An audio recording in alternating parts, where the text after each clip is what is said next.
Bienvenidos a esta nueva entrega de la Brújula Biológica, el canal de YouTube que va siguiendo de cerca la asignatura de Biología de segundo de bachillerato. Hoy traeremos un tema complejo como es el de las proteínas, pero que nos va a servir para comprender la biología en general y las biomoléculas en particular. Aquí tenéis una imagen de la marisma de los gallos, un ecosistema chiclanero en el que podemos encontrar numerosas especies de aves, desde flamencos a espátulas, desde pato a limícolas. Sin más dilación, comenzamos.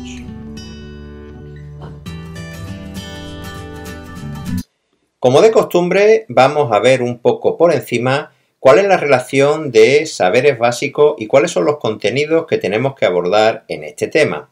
Aquí está una tabla diseñada a partir del documento de orientaciones dado por la universidad para el próximo examen de la prueba de acceso. Vamos a ver solamente los epígrafes A7.1, A7.2, A7.3 y A7.4 que corresponden a la descripción de las proteínas como macromoléculas. A partir del 7.5 pues será otro vídeo en el que enfrentaremos las proteínas como enzimas. Para que veáis la diferencia que hay entre esta descripción que hace la universidad y la que se hace desde el ministerio, veis que en el ministerio solo tenemos un saber básico y no hay nada más que eso, que se corresponde con el saber básico que viene aquí, pero en el caso de la prueba de acceso está mucho más discriminado todo y se puede abordar de una forma mucho más concreta. Hay que empezar el estudio de las proteínas por los aminoácidos, que son las unidades estructurales que las conforman, son los ladrillitos, lo mismo que los monosacáridos lo eran para los polisacáridos y los ácidos grasos lo eran para los lípidos en general. ¿Quiénes son los aminoácidos? Bueno, pues los aminoácidos son unos compuestos que están hechos por carbono, hidrógeno, oxígeno y nitrógeno, aunque algunos de ellos también pueden tener azufre. Hay hasta 20 tipos diferentes que forman parte de las proteínas y hay muchos más que no forman parte de ellas. Encontramos esta estructura que veis aquí, un carbono central que llamamos carbono alfa, que tiene sus 4 valencias y siempre va a tener una de ellas hacia un grupo amino, NH2, y otra hacia un grupo carboxilo, COOH. Después va a tener variable este grupo R que vemos aquí. Según sea el grupo R, pues así van a ser los 20 tipos de aminoácidos que hemos comentado. Entre sus características, pues podemos decir que son sólidos a temperatura ambiente, la temperatura de fusión que tienen es bastante alta, por encima de los 100 grados todos ellos, son cristalizables, son incoloros o son poco coloreados.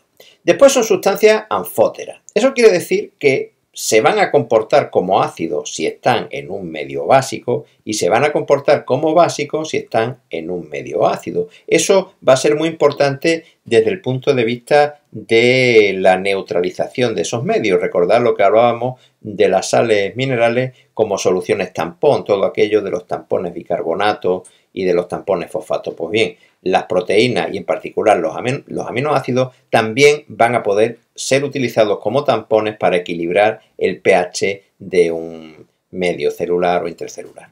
Y después, pues ahora algo que veremos, tienen estereoisomería y también actividad óptica. ¿Por qué? Pues porque este carbono alfa tiene los 4 sustituyentes diferentes y por tanto es un carbono asimétrico y los carbonos asimétricos tenían estas propiedades. Ahondemos de todas formas en este comportamiento anfótero que acabamos de decir. Aquí tenemos, por ejemplo, un caso en el que el aminoácido está en un medio donde el pH baja. Eso quiere decir que su concentración de hidrogeniones sube. Recordad que el pH era menos logaritmo de la concentración de hidrogeniones. Bien, si el pH es bajo, de 1 a 7, eso significa que tenemos que quitar del medio algunos de esos hidrogeniones para que se pueda equilibrar dicho pH. ¿Quién puede quitar de en medio a estos hidrogeniones? Pues veis aquí en este esquema cómo el grupo amino puede aceptar hidrogeniones y cargarse positivamente como NH3. Es decir, si yo voy cogiendo del medio hidrogeniones, voy haciendo que su concentración baje y con eso que el pH suba. De modo análogo, si tenemos un pH alto, por encima de 7, significa que hay pocos hidrogeniones. Eso se puede arreglar con un tampón como este aminoácido, de forma que el grupo COOH desprenda su hidrogenión al medio, se quede como COO- y así el pH baje porque aumenta la concentración de estos hidrogeniones gracias al COOH que desprende ese hidrogenio. Hay un punto dentro del aminoácido donde podemos encontrar, digo un punto de pH, donde podemos encontrar el aminoácido cargado por los dos extremos, es decir, H3N más y COO menos. El pH al que eso ocurre se llama punto isoeléctrico y es propio para cada uno de los 20 aminoácidos. En cuanto a la estereoisomería y a la actividad óptica, cabe recordar lo que hemos dicho hace un momento, que ese carbono alfa es un carbono asimétrico y que entonces va a poder tener las dos formas, que esté el grupo NH2 a la izquierda o que esté a la derecha. Si está a la izquierda, será un L aminoácido y si está a la derecha, será un D aminoácido. Los aminoácidos proteicos todos son L, todos van a tener el grupo NH2 a la izquierda. Después que tenga actividad óptica, pues recordad que era que se desviaba el plano de la luz polarizada bien a la derecha, y le llamábamos entonces dextrógiro, o bien a la izquierda y le llamábamos levógiro. Dextrógiro o más, levógiro o menos. Un detalle sobre los aminoácidos esenciales. ¿Quiénes son estos? Bueno, pues son aquellos aminoácidos que los heterótrofos no podemos sintetizar por nosotros mismos y que tenemos que tomar con la dieta. En el caso de la especie humana hay hasta 7 aminoácidos que son esenciales y un octavo que se suma cuando somos bebés. El tipo y el número de aminoácidos esenciales va a variar con la especie de la que se trate. Los autótrofos, todos ellos van a poder sintetizar todos los aminoácidos y no van a tener que tomarlo pues porque no tienen además dieta con qué hacerlo. En cuanto a quiénes son los aminoácidos no proteicos, bueno, hay una serie de aminoácidos, como hemos dicho antes, al margen de los 20 que vamos a ver ahora, que no forman parte de las proteínas, pero que en algún momento pueden encontrarse como intermediarios metabólicos, por ejemplo el caso de la citrina, o incluso como parte estructural de la pared celular de la bacteria, el caso del D-glutámico. La clasificación de los aminoácidos se hace en referencia al tipo de cadena R que tiene, de la cadena lateral variable. Si la cadena lateral es una cadena alifática, es decir, un hidrocarburo, pues tenemos todos estos que hay aquí. Veis que está el nombre y hay después una abreviatura de 3 letras. Es importante quedarse un poco con estas abreviaturas porque después va a salir en el código genético. No para aprendérselas de memoria, pero sí para tener una idea de cómo van, ¿no? Esto sería el ejemplo de un aminoácido de cadena alifática, CH2, CH, CH3, CH3, esta es la leucina, por ejemplo. Después hay algunos aminoácidos que tienen sustituyentes aromáticos, es decir, una cadena bencénica. El ejemplo lo tenéis ahí con la tirosina, CH2 y el grupo bencénico. Después los hay que son polares, pero no tienen carga. Son polares porque van a poder establecer, pues posiblemente, puentes de hidrógeno. Pero no están cargados. Aquí tenéis hasta 5 de ellos. El ejemplo, tenéis aquí la serina. Y la polaridad la pone este grupo OH. Después tenemos grupo R, que son polares y además están cargados positivamente. Ahí tenéis hasta 3 y un ejemplo que es la lisina. Aquí tenéis la carga de este aminoácido, está cargado positivamente. Esto también va a ser importante en relación a lo que acabamos de ver de que los aminoácidos tienen esa propiedad de ser anfóteros, también se van a poder ionizar por aquí, van a poder contribuir a estabilizar el pH de un medio en el que se encuentre. Y por último, los aminoácidos que tienen grupos polares pero con carga negativa, son 2, y el ejemplo que os traigo es el del glutámico. Aquí puede estar cargado con COO-, que no lo pone aquí, pero bueno, puede ser un COO- al margen del COO- del grupo carboxilo propio del aminoácido. Veamos ahora cómo se forma el enlace peptídico. Hay que recordar que las proteínas están hechas a base de aminoácidos y que estos aminoácidos tienen que unirse de alguna manera. Estos ladrillos hay que cementarlos unos con otros de algún modo. Esta forma de unirlos va a ser el enlace peptídico. Este enlace va a ser de tipo amida, químicamente hablando, es decir, va a unir un grupo carboxilo con un grupo amino. Y va a tener una serie de características singulares. En principio el enlace se va a formar porque el grupo OH del carboxilo y uno de los hidrógenos del amino se van a unir para formar agua y el grupo que queda, el C con doble enlace a O y el NH se van a unir por este enlace amida, como vemos aquí. Va a quedar de esta forma. Este enlace va a ser un poco más corto que el resto, que el que tiene a su izquierda y que el que tiene a su derecha. Y eso le va a dar un cierto carácter de enlace doble, por lo que no va a poder girar, es decir, este enlace va a hacer que el grupo CO y el grupo NH estén siempre en el mismo plano.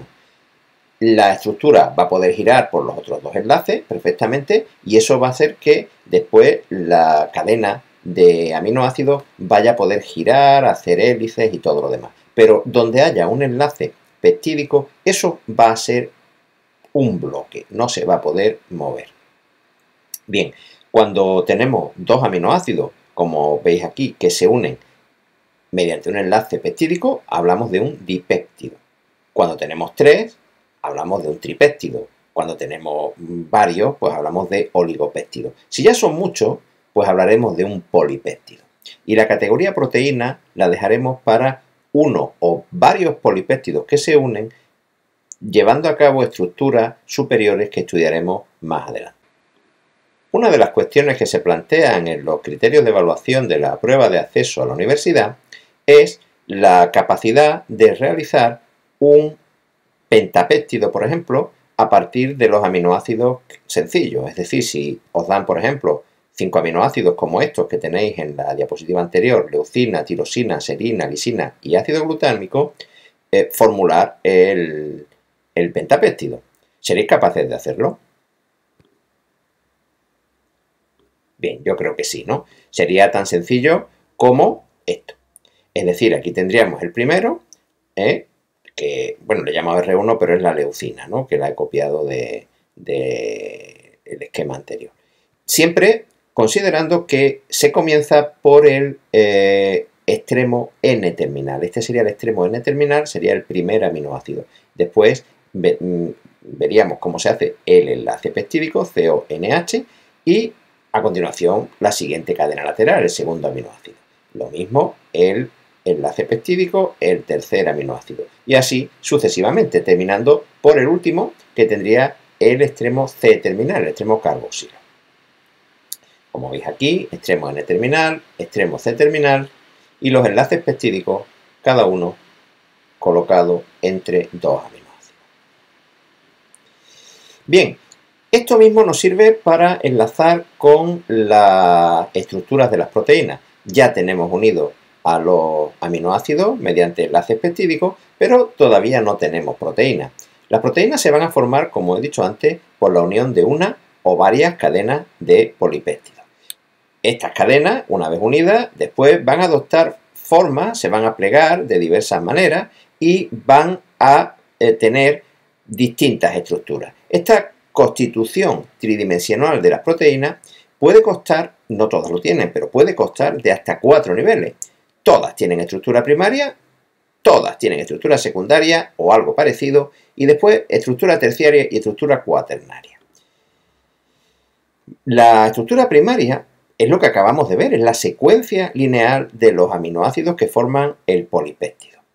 Y, ojo a esto, el orden en el que están unidos esos aminoácidos. Como he dicho, se comienza desde el extremo N-terminal y se termina por el carbono terminal y adopta una disposición en zigzag, por la rotación que tienen los enlaces. Es decir, lo que hemos formulado anteriormente quedaría más o menos de esta forma, con las cadenas laterales de los aminoácidos alternas a uno y otro lado, ¿no? Quedarían así, no como las puse en la diapositiva anterior. Bien, este orden al que he señalado anteriormente y que he puesto en negrita es muy importante porque la estructura primaria va a ser los aminoácidos en cuestión, los que sean, leucina, tirosina, lisina, tal, pero el orden en el que están. O sea, no es lo mismo ponerlo de cualquier manera. Si es primero la leucina y después la tirosina y después la lisina, es ese el orden y no primero la lisina, después la leucina y por último la tirosina, porque serían proteínas distintas. Ese orden y esos aminoácidos que están dentro de esa ordenación van a condicionar todas las estructuras posteriores que tenga esa proteína.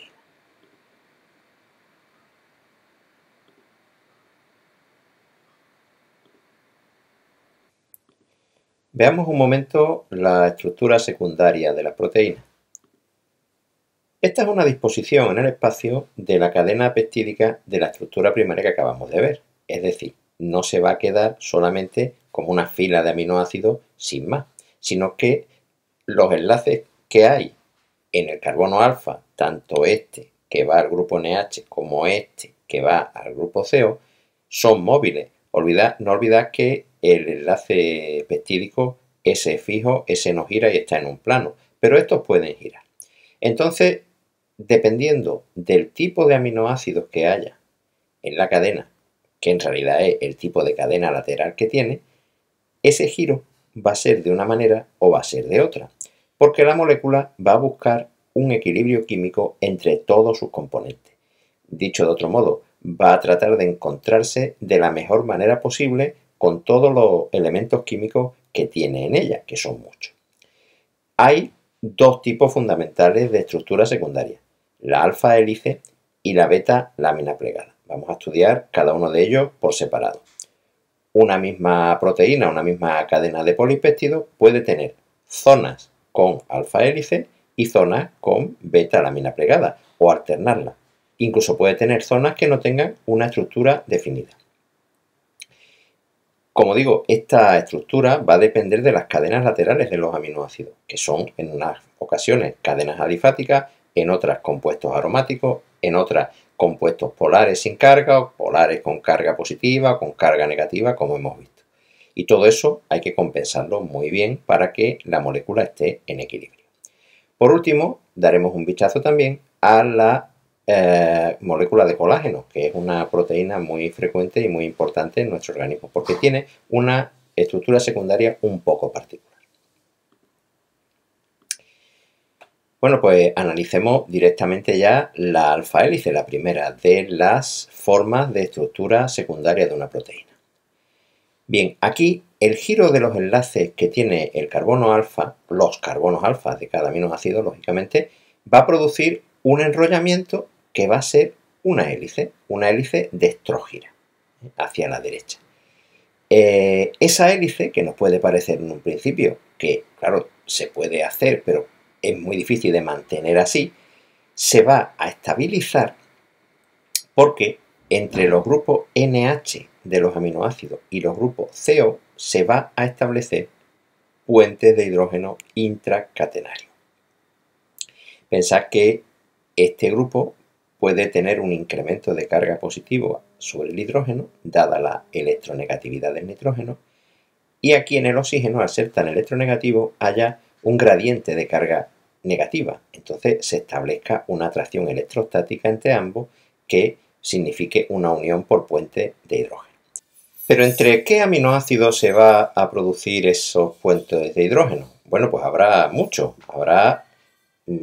Cada uno de ellos tendrá por lo menos dos puentes de hidrógeno, porque se establecerá dependiendo de cómo queden con el giro. Pensemos que en cada vuelta de giro hay 3,6 aminoácidos. Entonces, eso quiere decir que el aminoácido, por ejemplo, número 1, cuando gira la hélice, va a quedar enfrente aproximadamente del aminoácido número 4. Entonces el aminoácido número 1 va a tener el grupo NH orientado hacia un lado y el número 4 lo va a tener orientado en sentido opuesto. Por lo tanto, el 1 y el 4 van a poder establecer entre sí un puente de hidrógeno. Pero después el 4 quedará frente al 7 y podrá establecer otro puente de hidrógeno. Y el 2 con el 5 y el 3 con el 6. Entonces, esa hélice, que en principio nos puede parecer laxa y que no es posible que se mantenga, va a tener esos refuerzos que son los puentes de hidrógeno entre sus aminoácidos. La distancia que hay entre los aminoácidos dentro de la hélice entre un aminoácido y el siguiente es de 0,15 nanómetros y en la vuelta de espiral completa es de 0,54 nanómetros, que resulta del producto de 3,6 aminoácidos por vuelta por 0,5 nanómetros que hay entre cada uno de ellos. Bien, a todo esto contribuye evidentemente la orientación de los grupos NH, que quedan todas en un sentido, y la orientación de los grupos CO que quedan en sentido contrario. ¿Y dónde quedan los radicales? ¿Dónde quedan las cadenas laterales que tanto nos han preocupado? Pues quedan todas hacia el exterior de la espiral, van a quedar hacia afuera, es decir, tenemos aquí la espiral y hacia afuera quedarán las cadenas laterales, que tendrán mucho que ver en la formación de la estructura terciaria. Hay que decir que algunos aminoácidos no son muy grandes y no propician la formación de esta alfa hélice. Los enlaces no pueden girar así, incluso pueden interrumpir una alfa hélice que se esté produciendo. No es químicamente posible. Eso le pasa, por ejemplo, a la prolina. Si hay prolina, no habrá alfa hélice. Si hay mucha prolina, no habrá tampoco cadena de lámina plegada. Entonces habrá una estructura particular que es la del colágeno.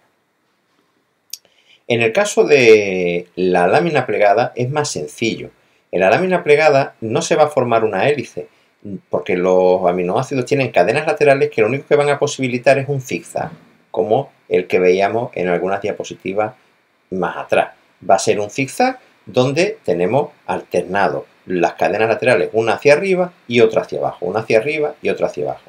Esa lámina plegada se va a poder estabilizar muy bien si, por ejemplo, la proteína gira y entonces se establece entre los grupos CO y NH, lo mismo que en la hélice, puentes de hidrógeno intracatenarios.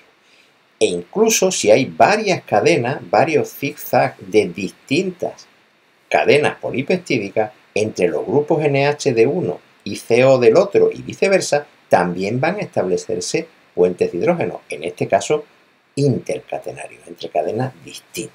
Entonces, esta estructura va a ser sencillamente un zigzag. Ese es el giro que van a tener los carbonos alfa de cada aminoácido.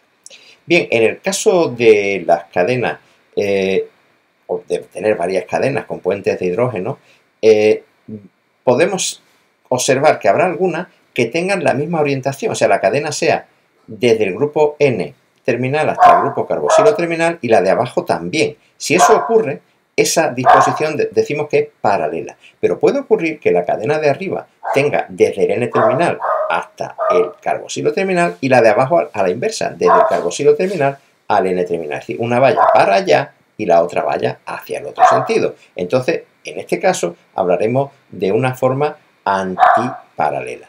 Todos estos puentes de hidrógeno contribuyen, lo mismo que en el caso de la alfa hélice, a estabilizar enormemente esa estructura. Y en el caso de la hélice de colágeno, como hemos dicho, no tiene ni una ni otra forma, ni alfa hélice ni beta lámina plegada, sino una estructura propia. Eso se debe a que esta proteína tan abundante en el tejido conectivo, en los huesos, en la piel, es rica en el aminoácido prolina. Y el aminoácido prolina impide el giro de los carbonos alfa, de los enlaces de los carbonos alfa para dar estas estructuras. Entonces, lo que permite es una hélice, pero mucho más laxa y levógira, es decir, hacia la izquierda.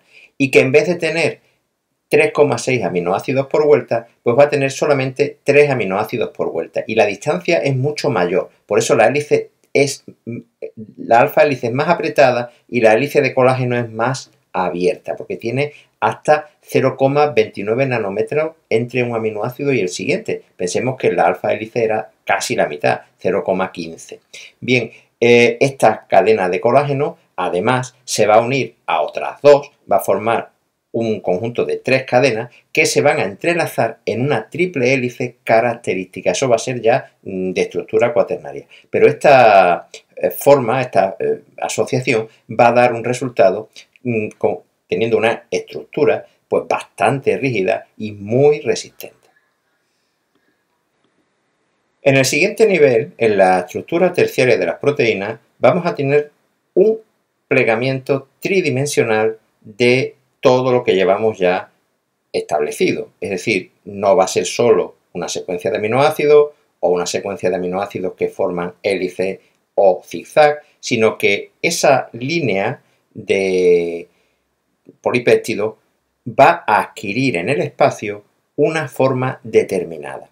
Esa forma será muy importante porque es la que le va a otorgar a la proteína su función propia. Es decir, la función de una proteína depende de su forma y la forma depende de esta estructura terciaria que se basa precisamente en las dos anteriores, sobre todo en la primaria, que era la que establecía el tipo de aminoácidos que la componía y el orden en el que estaban sucediéndose. Esta forma tridimensional va a tener una serie de enlaces entre las cadenas laterales que va a ser la que la va a estabilizar. Estos enlaces no son tan fuertes como el enlace covalente, son de un poder menor de atracción, pero son fuerzas que mantienen esa forma mientras la proteína está en un medio adecuado y, por tanto, van a mantener su función también. Son los puentes de hidrógeno, son los enlaces disulfuro cuando encontramos aminoácidos de azufre, como el caso de la metionina, interacciones hidrofóbicas o fuerzas de Van der Waals cuando son cadenas laterales alifáticas o aromáticas, y interacciones iónicas cuando se trata de aminoácidos con cadenas laterales que tienen carga, ya sea positiva o negativa. Cuando enfrentemos un aminoácido con carga positiva junto a otro que la tiene con carga negativa, se establecerá una interacción iónica entre ellos. Entonces, estos son como pequeñas horquillas que van a estabilizar una forma determinada de esa cadena polipeptídica. Siguiendo en la estructura terciaria, nos encontramos con un concepto que no siempre es bien entendido. Me refiero a los dominios dentro de las proteínas. ¿Qué son los dominios? Bueno, pues son una sucesión de aminoácidos que tiene una estructura bien definida. Por ejemplo, en la estructura terciaria podemos encontrarnos partes con alfa hélice, partes con lámina plegada y otras que no tienen una estructura secundaria definida. Pero puede haber como secciones dentro de esa estructura terciaria que vamos a encontrar en proteínas distintas, porque son sucesiones muy estables. Por ejemplo, tener 5 alfa hélices seguidas de 3 láminas plegadas y después 2 alfa hélices a continuación. Me lo estoy inventando. Pensemos que esa estructura pues, puede tener una función concreta que se repita en diferentes especies y se repita con diferentes proteínas. Entonces se va a mantener, la evolución mantiene esa sucesión como algo importante. Entonces eso hablaríamos de un dominio. En muchas proteínas puede haber varios dominios. En algunas no hay nada más que la estructura terciaria, pero podemos encontrar proteínas que tengan zonas comunes y se debe precisamente a esa estabilidad. Esos dominios van a unirse entre sí por zonas que llamamos zonas bisagras, que son secuencias de aminoácidos más flexibles. Y llegamos finalmente a la estructura cuaternaria de las proteínas. Esta se va a dar solo en aquellas que estén compuestas por más de una cadena polipeptídica. Estas partes de la proteína, estas cadenas, van a recibir el nombre de subunidades o de protámeros y van a tener que unirse necesariamente para que esa proteína sea realmente funcional. Por separado no van a ser funcionales. Esos protámeros que forman la proteína en su estructura cuaternaria pueden ser del mismo tipo, la misma composición química, pueden ser iguales, o pueden tener distinta composición química, o puede tener, como en el caso de la hemoglobina, 2 cadenas de tipo alfa que son iguales y 2 cadenas de tipo beta que son iguales entre sí, y entre ambas pues son diferentes. En el caso del colágeno, que es una proteína fibrosa, las 3 cadenas, o los 3 protámeros que forman esa proteína, son iguales entre sí. La unión de esos protámeros pues va a ser también por puentes de hidrógeno, por puentes disulfuro o por fuerzas de Van der Waals, es decir, por un tipo de enlace intermolecular más débil que el enlace covalente. Llegamos al tema de las propiedades de las proteínas. Estas propiedades van a depender de qué aminoácidos las componen. Y podemos hablar hasta de 4 propiedades distintas: la solubilidad, la desnaturalización, la amortiguación y la especificidad. Desgranemos cada una de ellas. Por ejemplo, la primera, la solubilidad. No todas las proteínas son solubles en agua, son sobre todo las globulares, las que tienen una forma más o menos esférica, ¿no? Pues como las globulinas, las inmunoglobulinas, ¿no? Estas lo que tienen, además de su forma, es unas cadenas laterales de los aminoácidos hacia afuera y que son de carácter polar. Recordad aquellas que veíamos en la clasificación, polares sin carga o con carga, positiva o negativa. Ese tipo de cadena lateral queda hacia afuera, de forma que puede establecerse puentes de hidrógeno con el agua y así formar una capa de solvatación alrededor de esta proteína que impida que se pueda unir con otras proteínas y precipite al fondo. Normalmente, como digo, las proteínas globulares son solubles, pero las fibrosas, como el colágeno, no lo son, precisamente porque tienen una forma que no se presta a que se establezca esa capa de solvatación.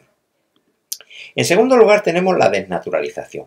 ¿Qué es esto? Bueno, pues esto es una propiedad por la cual, ante cambios de temperatura, cambios de pH, cambios de salinidad o agitación mecánica, la proteína puede perder la estructura secundaria, la terciaria y la cuaternaria y quedarse solo con la primaria.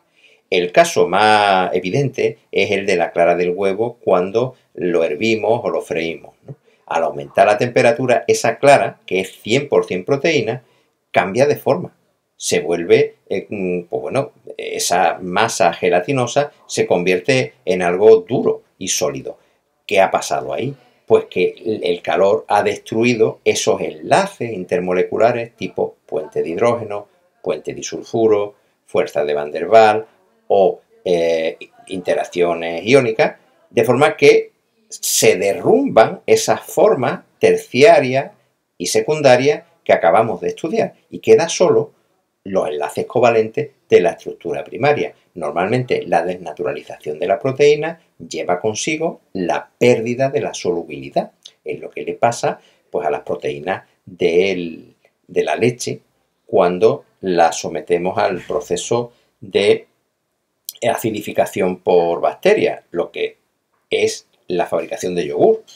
Cuando las bacterias se van alimentando de la glucosa que tiene la leche y se va produciendo una fermentación que da lugar a ácido láctico, ese ácido baja el pH, destruye estos enlaces intermoleculares y hace que las proteínas vayan precipitando y haciendo sólida la leche y formando el yogur. Hay algunas proteínas que son capaces de regenerar los enlaces perdidos si cesa el agente desnaturalizante, pero eso suele ser raro. Este proceso se llama renaturalización. El ejemplo de la agitación mecánica pues lo tenemos también con, por ejemplo, la fabricación de merengue. La clara del huevo, también con la agitación, pierde estos enlaces y forma una estructura también distinta.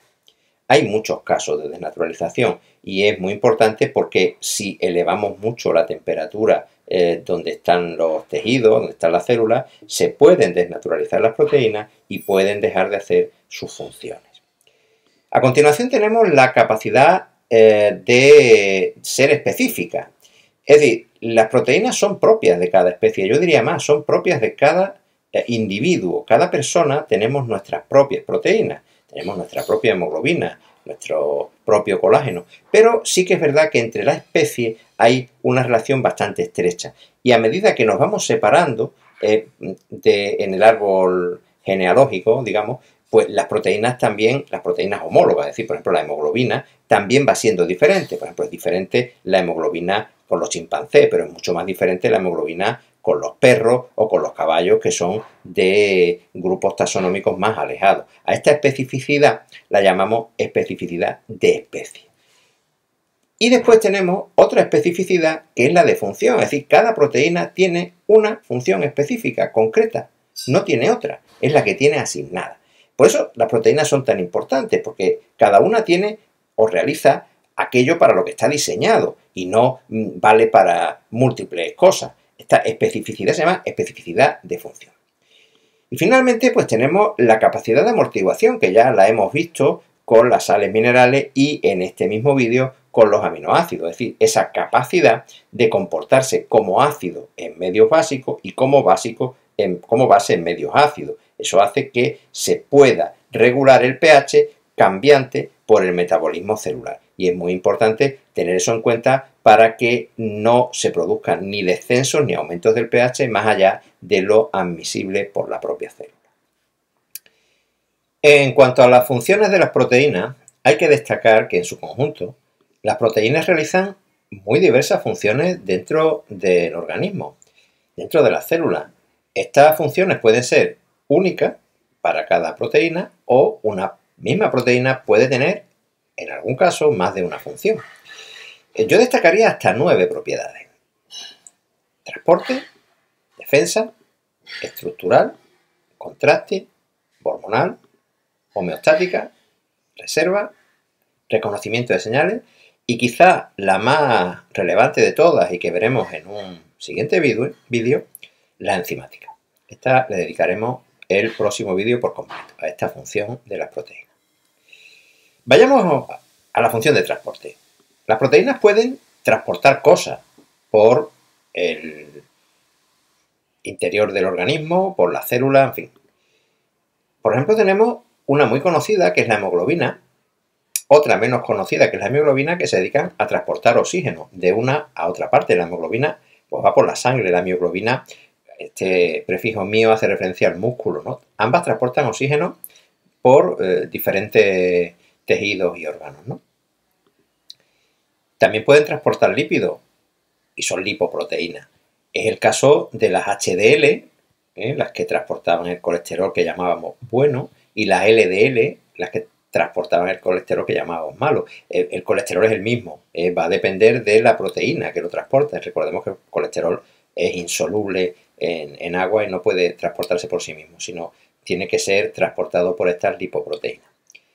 También tenemos proteínas que transportan electrones. Esto lo veremos en el tema de metabolismo y son muy importantes las proteínas que llevan electrones de una parte a otra de la célula o de la mitocondria. Son los citocromos. Otra función es la defensa. Bueno, pues la defensa tenemos como dos tipos, ¿no? Unas que conocemos bastante, que son los anticuerpos, más técnicamente las llamamos inmunoglobulinas, y después otra quizás más desconocida, pero no por ello menos importante, que son las proteínas responsables de la coagulación sanguínea. Tenemos la trombina y tenemos el fibrinógeno. Esto es de cierta relevancia porque, en fin, la sangre es un bien muy preciado, es un tejido que con cualquier herida pues se puede perder, nos podemos desangrar, podemos morir. Sin embargo, hay todo un sistema creado enzimático que desemboca al final en la red de fibrina, ¿no? Y son proteínas al final. La función estructural, pues hay varios casos, por ejemplo, los centriolos, los cilios y los flagelos, que son componentes de la célula, están hechos de microtúbulos, que están hechos a su vez de proteínas.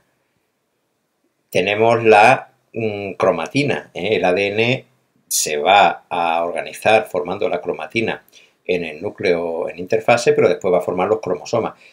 Se va a tener que unir necesariamente a estas proteínas que llamamos histonas para poder formar esta estructura cromatínica. O el caso de las membranas, tanto la citoplasmática como las membranas de algunos orgánulos, tienen la bicapa lipídica, pero después tienen proteínas, intrínsecas y extrínsecas, como ya veremos próximamente en el tema de citología. Otra función es la función contráctil, es decir, la capacidad de contraerse o de contraer. Tenemos la actina y la miosina, que son las que van a hacer que el músculo se pueda acortar y tener esas palancas para mover los huesos. Y a un nivel más celular, pues tenemos la flagelina y la dineína que mueven y acompasan ese movimiento de cilios y flagelos en la célula. Por otra parte, nos encontramos con la función hormonal, que ya habíamos visto en los lípidos esteroides. Recordad, la testosterona, los estrógenos, la progesterona, eran lípidos que tenían un papel dentro de las hormonas sexuales. Hay hormonas que son proteínas, muchas de ellas. Como ejemplo, pues las hormonas pancreáticas, la insulina y el glucagón, que son responsables de la regulación de la glucosa en sangre, son muy importantes para este equilibrio. O, por ejemplo, la hormona del crecimiento, de una hormona hipofisaria, de la hipófisis. Después tenemos una función homeostática, que hemos hecho referencia a ella en cuanto a la regulación del pH, el control del pH, por esa capacidad de amortiguación que tienen las proteínas debido a su carácter anfótero, de comportarse como ácidos en medio básico y como básicos en medio ácido. También pueden ser reserva pues en la leche, la proteína, la caseína es una reserva que pasa pues a las crías para alimentarlas, o por ejemplo en semillas, o puede ser el gluten en el trigo o la ceína en el maíz para alimentar a esos embriones que están dentro de la semilla. Y tenemos por último el reconocimiento de señales, es decir, en la membrana hay proteínas que sirven para captar determinadas sustancias del exterior, pues ya sean hormonas, ya sean antígenos, ya sean otras estructuras, y producir los efectos correspondientes en el interior de la célula. O sea que son como pequeñas antenas que tenemos de reconocimiento. Y por último, pues una visión general de la clasificación de las proteínas. Hay dos grandes grupos. Las holoproteínas, que son aquellas que solo tienen aminoácidos, así su carácter es completamente proteico, y las heteroproteínas que tienen una parte proteica y tienen un grupo prostético, que es pues, una parte de la molécula que está hecha de otros componentes, de compuestos variados, como vamos a ver a continuación. En el caso de las holoproteínas, pues tenemos a su vez como dos grupos, ¿no? Las que son globulares, que tienen una forma más o menos esférica, que son solubles en agua, y como ejemplo, pues nos encontramos la albúmina, que hay diferentes tipos, seroalbúmina, lactoalbúmina, ovoalbúmina, dependiendo de dónde nos la encontremos, y las que son fibrosas, que tienen una forma alargada y que son insolubles en agua. Estas van a tener una función más estructural, ¿no? Por ejemplo, pues nos encontramos el colágeno, del que ya hemos hablado, la queratina, que forma parte, pues no sé, de la uña, del pelo, y la elastina, que también forma parte del tejido subcutáneo, que es el que va a dar la elasticidad a la piel. En cuanto a las heteroproteínas, pues tenemos diversos grupos, dependiendo de qué grupo prostético comparte la molécula con la proteína. Pues tenemos, en primer lugar, las lipoproteínas, de las que ya hemos hablado, las LDL y las HDL, que tienen una parte lipídica, el colesterol concretamente. Las glucoproteínas, pues tienen una parte prostética, el grupo prostético es un glúcido. El caso más claro es el de la inmunoglobulina, de los anticuerpos, de los que también ya hemos hablado. Las nucleoproteínas, el grupo prostético es un ácido nucleico. El caso más claro es el del ADN. Las cromoproteínas, el grupo prostético es una sustancia coloreada. Pues tenemos aquí, por ejemplo, la hemoglobina, que tiene el grupo hemo, que es de color rojo, o un grupo porfirínico, con un átomo de hierro, o la hemocianina, que da un color azul a esa sustancia. Y por último, las fosfoproteínas, que son proteínas como la caseína de la leche, cuyo grupo prostético es el ácido fosfórico. Pues bien, hemos llegado al final de esta nueva entrega dedicada al complejo mundo de las proteínas. Os traigo una fotografía en la que estábamos en plena pandemia compartiendo una mañana de invierno con nuestro singular amigo recientemente fallecido, Anthony el Burro, conocido por todos como Fermín, porque la amistad no conoce fronteras con estas especies. Igualmente, os pongo una frase de Albert Camus, uno de mis filósofos favoritos. No camines delante de mí, no te seguiré. No camines detrás de mí, no te guiaré. Solo camina a mi lado y sé de mí. Como siempre, darle al like para que el vídeo se posicione adecuadamente, también a la campanita para que os llegue cada entrega de forma puntual y sobre todas las cosas, nunca os olvidéis de ser felices. Hasta la próxima.